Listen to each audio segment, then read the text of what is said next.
Hi, Renée Horne. Nice to meet you. Likewise, good to see you too, Jessica. And thank you for getting with the Dallas Weekly today because we are celebrating Women's History Month. And so it's just so amazing to be sitting with the CMO of Chase Auto. I learned so much about you, and I'm really excited for all these young women out here to really learn like the positions of leadership. And I really wanted to start from the very beginning when you graduated from University of Missouri. What made you want to get into marketing in the first place? That's a great question. So if I think about, and that's going back quite a bit now. So at the time, one of the things that I learned very early and was taught was to really understand how to run a business, learn the P&L, understand the revenue, understand the expense drivers, and the marketing domain really gave you that opportunity. It's one of the unique areas that starts with the customer, ends with the customer. Starts with the data, ends with the data. It touches almost every facet of the business from product to pricing, sales, operations, finance. And so for me, it was a great place to really learn and have sort of a general management skill set and utility that could be used in a number of disciplines. Absolutely, that's awesome. And throughout your illustrious career, I know you started off just as an analyst, but then you moved into a bunch of different positions and That's just right. getting more responsibilities as time went on. And I know that you've worked for worked with multi-billion-dollar portfolios with companies like FedEx, USAA, and now Chase Auto. Can you tell us what a typical day looks like in the life of Renée Horne? That's a great question. And by the way, no 2 days are the same. While I have routines, it's never routine work. But really, broadly speaking, if I raise up and think about my waking hours, it starts off as being the best mom, the best wife I can possibly be for my family of four. I have a son and a daughter. That's right. And I've been married for nearly 22 years. It'll be 22 years. So I'm excited about that. That's number one priority. And then from there, when I enter into the domain of JP Morgan Chase, specifically auto marketing, it's my team. It's understanding the latest trends and insights around our customers and what their needs are. Often involves ingesting a lot of research and feedback and reviewing sort of what the themes are for the week. Things coming in through other employees and others having interactions with their customers. That informs our products, our services, how we go to market, and other areas of opportunity to improve that overall experience. And then in return, of course, we hope to ultimately provide continued improved experiences in terms of vehicle financing for our customers. That's awesome. And I'm actually going to segue because when you were talking, it made me think about when you said my team. Would you have any advice, or what are the things you look for when creating your teams? Great question. So, teams, it's number one, it's important to recognize as a leader, my role is to facilitate and to get the work done with a diverse team of professionals that have unique skill sets. And by the way, my role includes not only marketing, but also customer experience for auto. And so I have business practices as well. Making sure we meet our regulatory and legal obligations, which is sort of the entry ticket to being able to service and sell. And so it's a diversified set of skills that we look for. We also look for diversity in terms of gender. We obviously have accountabilities and goals here at the firm in terms of ethnic diversity and racial composition, et cetera. And so those things are all factors. We also look for individuals that can service customers uniquely, work cross-functionally with other teams to be able to get the work done. So it's important to have a team that has chemistry and that can work effectively together. And the leader, of course, it's incumbent upon me to set that tone. So it's setting the vision, making sure the objectives are clear, and mobilizing the team, getting their input and feedback based on their unique skills and viewpoints, and making sure that we can ultimately come out unified with an agenda and go deliver for the customer. Absolutely. And speaking of the marketing game, because recent studies have shown that females have kind of taken over the marketing role and in leadership position, but auto industry is still very much a white male dominated industry. how do you, Renee, bridge that gap in being a woman of color and also of leadership? And also, what do you do? I know you talked about how you diversify your team. What do you do to bring other women of color to the table? Yeah, it's a great question. And if I think about auto, and of course, automotive financing sits at the intersection of banking and consumer finance and auto specifically. So just thinking about auto, so if you think about U.S. employee demographics, overall, women make up about 47% of the workforce. Mm-hmm. That's about half. Mm-hmm. But when you step into the auto domain, that number drops in half for manufacturing workers. It drops down to like 20% for wholesale workers in auto, and it drops to about 21%, 22% for auto workers in the dealership space. And so obviously there's a ton of opportunity to make progress there. Right. For me personally, what I've done, not unique to the current role, but even before joining the firm, and I still continue to do that now, is number one, be a part and a key contributor to mentoring networks for women and women of color, which I do here within the firm. Number two, serve as an advocate within the industry, trade associations, et cetera, and certainly make myself available to other women, both within the firm and of course across the industry that I can help. That's awesome. I know you said that you did this even before you got with JP Morgan Chase. So do you keep up with any of your mentees to make sure they're doing all right and they're still climbing that ladder? Great question. And I've been very fortunate because I do believe in paying it forward. And I'm very proud of individuals that I've had the privilege to mentor over the years. I can look back a decade and celebrate some of those who were, in some cases, peer or subordinates that have moved on to other positions, whether in the industry or other industries that are in executive seats, et cetera. And we certainly maintain the relationship, stay in touch, and then they too, they know that they have to pay it forward as well. And one thing when I was researching you is that I found that you have a really unparalleled insight into digital marketing via social media. I actually watched a whole episode of you doing like kind of a seminar about C-suite social media interests and like what to do to make it successful.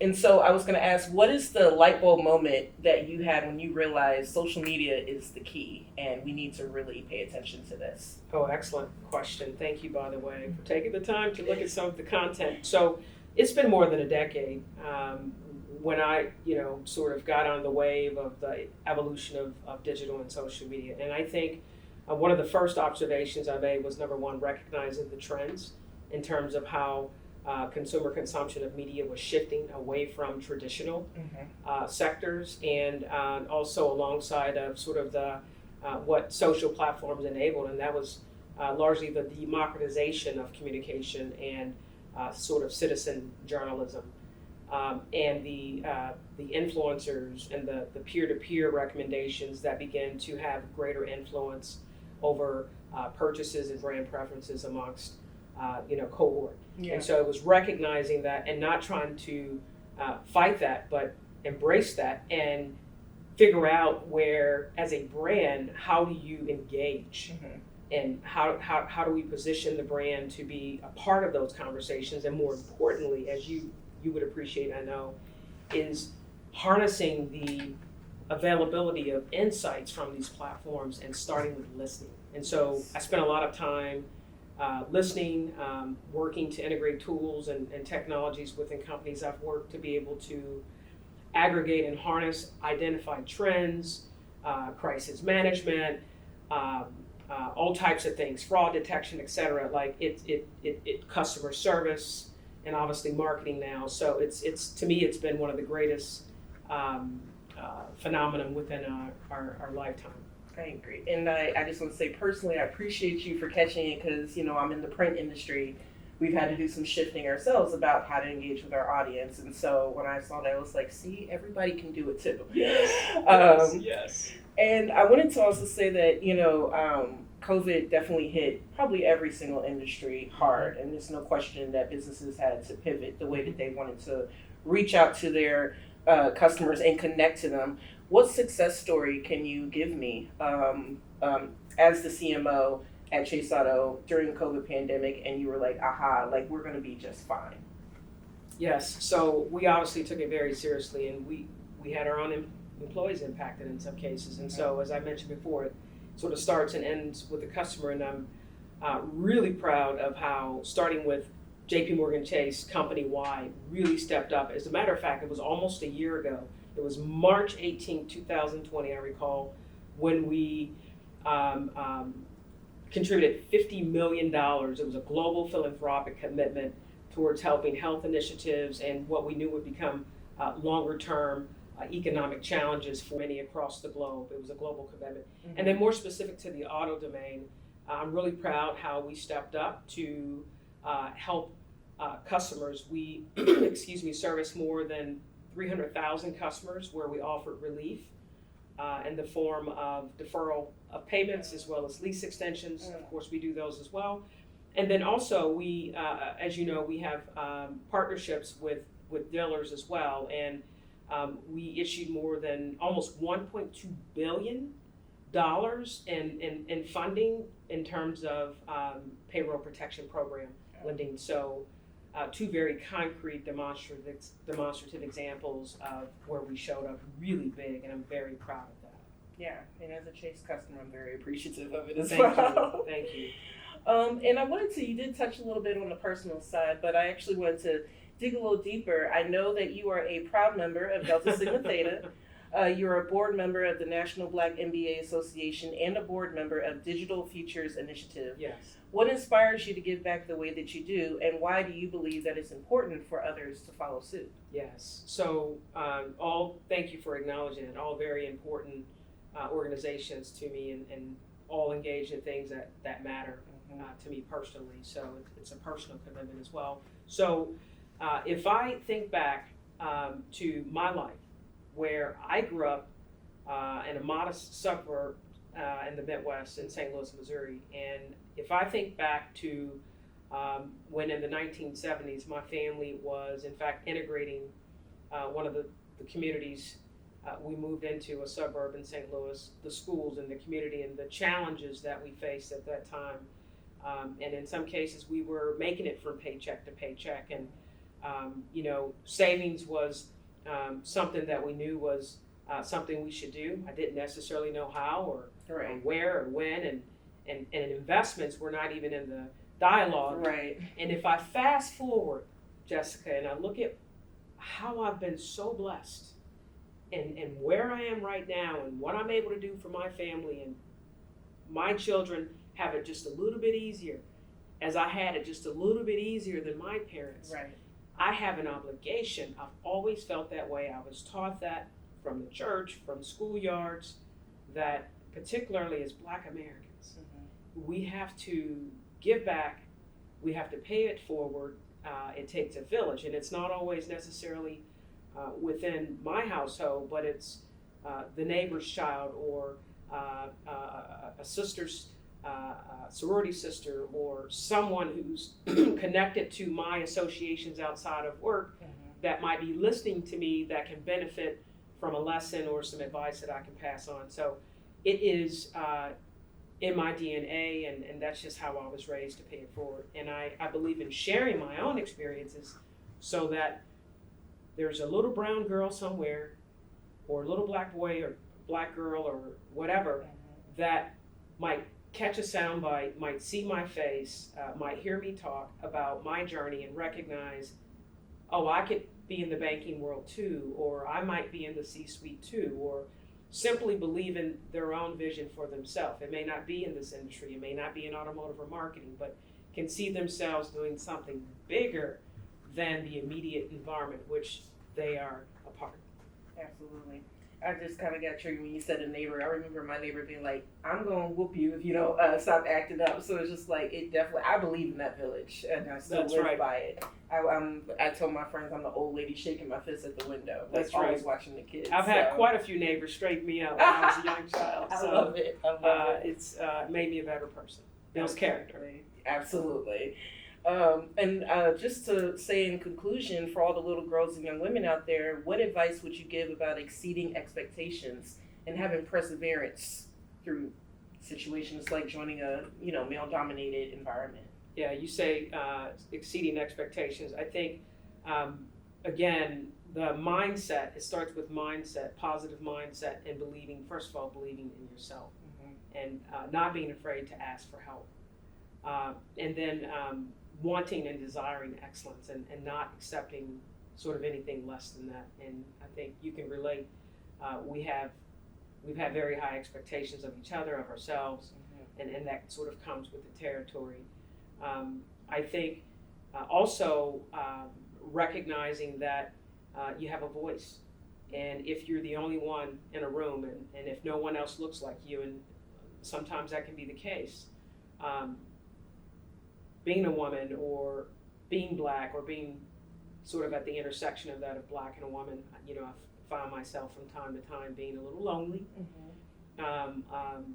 The important thing is to not shy away, but know your business, do your homework, show up, debate, effectively challenge, just as any other man would. Right. And be okay with your voice being heard, and not allow for that interruption, and be okay with saying, "Oh, let me finish my sentence," and express yourself, and then hopefully that will continue to become a behavior that we're comfortable with in terms of being comfortable in our own skin and gender. That's right. Normalize it. That's exactly right. One thing I was curious about, I didn't put in the questions, but I wanted to know, what women have influenced you, and then what women right now do you see kind of making their own ways? Is there anybody you can think of you're like, she's got it, she's going somewhere? Yeah, that's a great question. First of all, there are too many to name.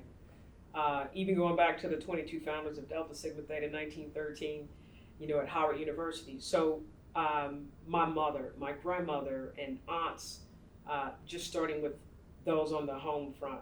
And if I think about industry and business, I think about trailblazers like the Ursula Burns, who was the very first African-American woman CEO. And now we have several, Roz Brewer with Walgreens Boots Alliance, and T. Duckett, who's doing her thing now, who came out of Chase as well. And so, things have certainly changed, but I am very fortunate because I feel empowered and inspired by so many great women in that regard, and trailblazers that certainly made the way before me. So that gives me confidence that I can too.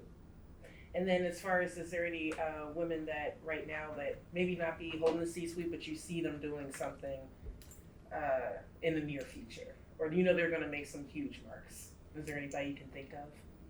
I certainly can. I work with some every day. Nice. Right here at the firm, so I'm very proud of that. And I think we're seeing more and more of that. I mean, every day I wake up, and as I browse my various news sources, LinkedIn being one that I enjoy to keep up with colleagues, every day there's a burst of inspiration about someone joining a board or stepping into a C-suite role, and just so many examples of that, but just too many to name. No, I agree. We're out there. We are out there. I gotta say, I've recently jumped really heavy into my LinkedIn game. I'm an adult now. And I was so floored that when I step outside of my little Instagram box, how many women are really ones to watch and connect to and, support. That's right. I think that's important too for women to know that, I don't want anything from you. I just want you to know I'm cheering you on. That's right. That's right. And by the way, some of my biggest supporters, by the way, and this is where I think it's important when we talk about women we raise up, because we know that the pipelines get a little smaller for women of color, but it's important for white women to team up and help Black women and vice versa, right? We have to help one another. And I've also had some men along the way that have been sponsors as well. So we can't only solve this ourselves. Absolutely. Men have a role in this. And people that are outside of the Black community have a role in this as well. So I do want to acknowledge those that have had the sensitivity, emotional intelligence, and respect to take the time to learn and understand what our challenges are, and actually take action to help me along. So that's awesome. Well, Renee, thank you again for Thank even you. for the extended time, because we're definitely Thank going you. to use it. I And appreciate it. have a wonderful Friday and weekend. All right, you too, Jessica.